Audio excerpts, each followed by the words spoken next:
అండి నమస్తే. ఇప్పుడు మాట్లాడే టాపిక్ వచ్చేసి హ్యాండ్స్ ఆఫ్ అనే ఒక ప్రొటెస్ట్ అమెరికాలో Donald Trump and Elon Musk అగ్నెస్ట్గా జరుగుతూ ఉంది. ఇది అమెరికాలో ఉన్నటువంటి 50 రాష్ట్రాల్లో దగ్గరగా 1200+ ప్లేసెస్లో ఈ హ్యాండ్స్ ఆఫ్ అనే ఒక ప్రొటెస్ట్ అమెరికాలో ఉన్నటువంటి అన్ని వర్గాలు, రైట్ ఫ్రమ్ లాయర్స్ అవనివ్వండి, డాక్టర్స్ అవనివ్వండి, ఎల్జిబిటీ కమ్యూనిటీ అవనివ్వండి, లేకపోతే ఎలక్షన్ రిఫార్మ్స్ కోరుకునే వర్గాలు అవనివ్వండి, అడ్వకేట్స్ అవనివ్వండి, వీళ్ళందరూ వచ్చి పార్టిసిపేట్ చేస్తున్నారు. సో దీని వెనకాల ప్రధానమైన రీజన్ ఏంటంటే డొనాల్డ్ ట్రంప్ అధికారంలోకి వచ్చిన 3 నెలల్లో మేక్ అమెరికా గ్రేట్ అగైన్ అని ఇచ్చినటువంటి వాగ్దానం ఏదైతే ఉందో ఆ వాగ్దానానికి భిన్నమైన పరిపాలన చేస్తూ ఉన్నారు.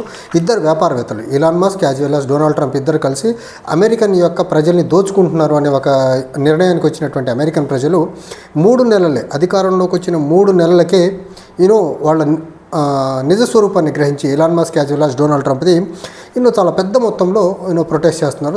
50 రాష్ట్రాల్లో, ఒక్క రాష్ట్రంలో కూడా ప్రొటెస్ట్కి దూరంగా అయితే లేదు. ఇందులో ప్రధానమైనటువంటి కారణము అమెరికన్ డొనాల్డ్ ట్రంప్ అడ్మినిస్ట్రేషన్ ఏదైతే టారిఫ్స్ విధిస్తుందో వివిధ దేశాల మీద, ఆ టారిఫ్స్ అక్కడ వివిధ దేశాల మీద టారిఫ్స్ విధించడం వల్ల ఈ గూడ్స్ ఇంపోర్ట్స్ అమెరికాకి ఇంపోర్ట్ అవడం వల్ల అవి అక్కడ వాటి కాస్ట్ పెరిగిపోయి ప్రజలు అక్కడ ఆ పర్టికులర్ గూడ్స్ని కొనలేని పరిస్థితిలో ఉండటం వల్ల ప్రజలు రోడ్డు మీదకి వచ్చే ప్రయత్నం చేశారు. నెంబర్ 1. నెంబర్ 2, ఇలాన్ మస్క్ మాటలు వినేసి గవర్నమెంట్ యొక్క జాబ్స్ ఏవైతే ఉన్నాయో ఆ జాబులు తగ్గించుకుంటూ వస్తూ అమెరికన్స్కి ఎంప్లాయ్మెంట్ లేకుండా చేసే ప్రయత్నం చేస్తున్నారు.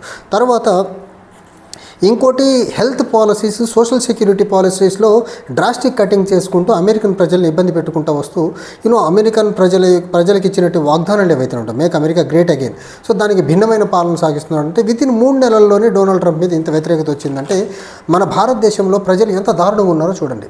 నరేంద్ర మోదీ 2014లో ప్రధాని అయ్యేదానికి ముందు నేను ప్రధానమంత్రి అయితే సంవత్సరానికి 2 కోట్ల ఉద్యోగాలు ఇస్తానన్నాడు. నేను ప్రధాని అయితే రూపీ డాలర్ ఈక్వల్ చేస్తానని చెప్పాడు. నేను ప్రధానమంత్రిని అయితే భారతదేశంలో కరప్షన్ లేకుండా చేస్తానన్నాడు.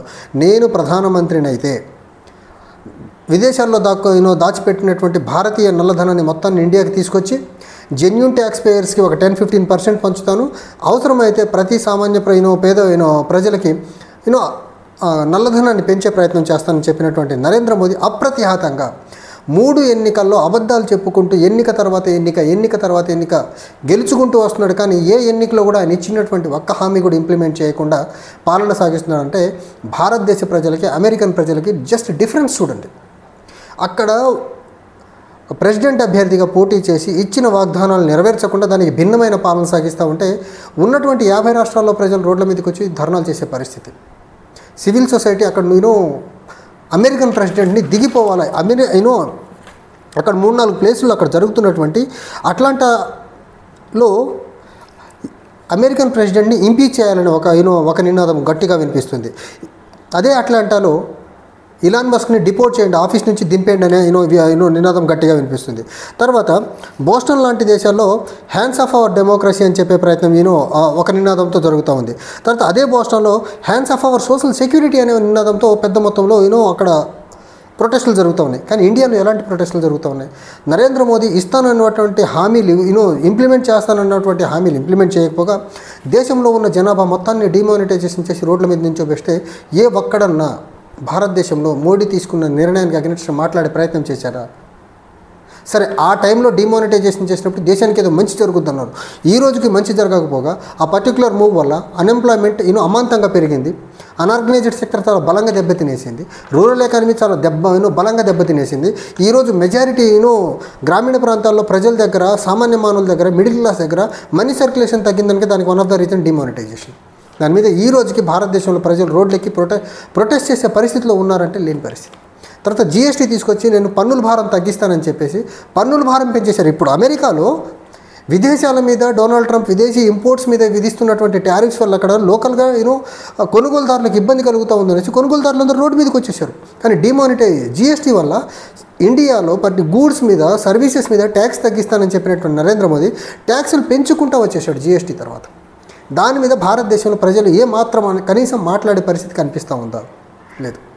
విచిత్రం ఏంటంటే తెలుగు రాష్ట్రాల్లో ఆంధ్రప్రదేశ్ నుంచి మనం చూసుకున్నట్లయితే బాబు 6 గ్యారెంటీలు నేను అధికారంలోకి వస్తే ఇంప్లిమెంట్ చేస్తా, జగన్ కంటే అద్భుతమైన వెల్ఫేర్ చేస్తా, 20 లక్షల ఎంప్లాయ్మెంట్కి జనరేట్ చేస్తా, ప్రతి మహిళకి నెలకు 1500 ఇస్తాను, 18 సంవత్సరాలు దాటిన మహిళకి నిరుద్యోగ భృతి ఇస్తా, లేకపోతే ఉద్యోగం ఇస్తా, ఆర్టీసీ మహిళలకు ఉచిత బస్సు ప్రయాణం ఇస్తానన్నాడు, రైతులకేమో అన్నదాత సుఖీభవ అన్నాడు, తర్వాత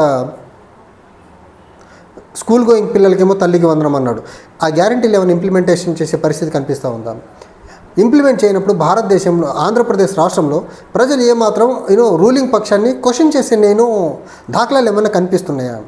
అంటే ఒక అవేర్నెస్, వైబ్రెంట్ సివిల్ సొసైటీ ఉన్న దగ్గర పాలకుడు అధికారంలోకి వచ్చిన తర్వాత ఇచ్చిన వాగ్దానాలకు భిన్నంగా పరిపాలన సాగిస్తే సివిలైజ్డ్ సొసైటీ ఎలా రియాక్ట్ అవుద్ది, అన్సివిలైజ్డ్ సొసైటీ ఎలా రియాక్ట్ అవుద్ది దానికి best example India as well as Andhra Pradesh. Civilised society ఎలా రియాక్ట్ అవుతుంది అనే దానికి బెస్ట్ ఎగ్జాంపుల్ అమెరికా. ఇక్కడ డొనాల్డ్ ట్రంప్ ప్రెసిడెంట్ అని వాళ్ళే స్పేర్ చేయరు, రోడ్డు మీద రావడం ఆపేరాళ్ళు. అండ్ ఈ ప్రొటెస్ట్ ఏదైతే అమెరికాలో జరుగుతుందో, అమెరికాలో రీసెంట్ పాస్ట్లో గత 30-40 సంవత్సరాల్లో జరుగుతున్నటువంటి అత్యంత పెద్ద ప్రొటెస్ట్లో 3వ ప్రొటెస్ట్ ఇది. అంతకుముందు 2 ప్రొటెస్టులు కూడా డొనాల్డ్ ట్రంప్ ప్రెసిడెంట్గా ఉన్నప్పుడే ఫస్ట్ టెన్యూర్లో ఉన్నప్పుడు జరిగినాయి. అందులో ఫస్ట్ ప్రొటెస్ట్ వచ్చేసి ఉమెన్ మార్చ్ 2017 డొనాల్డ్ ట్రంప్ ప్రెసిడెంట్గా ఉన్నప్పుడే జరిగినటువంటి మొట్టమొదటి ప్రొటెస్ట్, పెద్ద ప్రొటెస్ట్. అది 2017లో జరిగినటువంటి ఉమెన్ మార్చ్. తర్వాత రెండో ప్రొటెస్ట్ డొనాల్డ్ ట్రంప్ ప్రెసిడెంట్గా ఉన్నప్పుడే 2020లో జరిగింది. అదేంటంటే బ్లాక్ లైవ్స్ మ్యాటర్స్ అనేసి రెండో ప్రొటెస్ట్. ఈ 2 ప్రొటెస్టులు కూడా డొనాల్డ్ ట్రంప్ ప్రెసిడెంట్గానే ఉన్నప్పుడు. అంటే డొనాల్డ్ ట్రంప్ అమెరికాలో ప్రెసిడెంట్ అయ్యి అమెరికన్ ప్రజల యొక్క అభిప్రాయాలకు అగెనెస్ట్గా అమెరికన్ ప్రజలకు ఇబ్బంది పెట్టే విధానాలతో పాలన సాగిస్తూ ఉంటే అమెరికన్ ప్రజలు రోడ్డు మీదకి వచ్చి వాళ్ళ నిరసన తెలిపేదానికి, లేకపోతే ట్రంప్కి అగెనెస్ట్గా మాట్లాడడానికి ఏమాత్రం వాళ్ళు వెనక ముందు ఆలోచించుకుంటూ వచ్చేస్తున్నారు. కానీ భారతదేశంలో నరేంద్ర మోదీ, ఆంధ్రప్రదేశ్లో చంద్రబాబు నాయుడు గారు దేశంలో, రాష్ట్రంలో ప్రజలకు అగెనెస్ట్గా వివిధ రకాల నిర్ణయాలు తీసుకుంటూ ఉంటే ఎవరన్నా మాట్లాడే ప్రయత్నం చేయగలరా? మాట్లాడి వీళ్ళ పోలీస్ దాష్టికానికి ఎదురు నిలబడగలరా? అమెరికా ప్రజాస్వామ్యమే, ఇండియా కూడా ప్రజాస్వామ్యమే. డిఫరెన్స్ చూడండి. 2 ప్రజాస్వామ్యాల్లో ఒక దగ్గర ప్రజాస్వామ్యంలో పాలకుడికి అగెనెస్ట్గా రోడ్ల మీదకి 50 రాష్ట్రాల్లో జనాలు వచ్చి ప్రొటెస్టులు చేస్తూ ఉంటే అక్కడ ఆ ప్రొటెస్ట్ని పీస్ఫుల్గా జరిగే ప్రయత్నం జరుగుతుంది. ఇంకో పక్క వైట్ హౌస్ ఆ ప్రొటెస్ట్కి ఎందుకు చేస్తున్నారో దానికి కౌంటర్ ఇచ్చే ప్రయత్నం చేస్తూ ఉంది. ప్రజల్ని పీస్ఫుల్గా ఉండమని చెప్పే ప్రయత్నం చేస్తూ ఉంది. కానీ ఇండియాలో ప్రొటెస్ట్ చేస్తే కేంద్రంలో ఉన్నటువంటి బీజేపీ, రాష్ట్రంలో ఉన్నటువంటి ఎన్డీఏ ప్రభుత్వం ఎలా చెప్తుంది? వీళ్ళు దేశద్రోహులు, వీళ్ళు ఖలిస్తానీలు, వీళ్ళు పాకిస్తాన్తో చేతులు కలిపారు, వీళ్ళు బంగ్లాదేశ్తో చేతులు కలిపారు, వీళ్ళు విదేశీ శక్తులతో చేతులు కలిపారని మంట కలిపారు. కానీ డొనాల్డ్ ట్రంప్ అక్కడ అలా చేయట్లేదు. చూడండి, విదేశీ శక్తులతో చేతులు కలిపి నన్ను దింపే కుట్ర జరుగుతున్నారు, విదేశీ శక్తులతో చేతులు కలిపి దేశాన్ని అస్థిరపరిచే కుట్ర చేస్తున్నారు. Donald Trump and white house మాట చెప్పట్ల.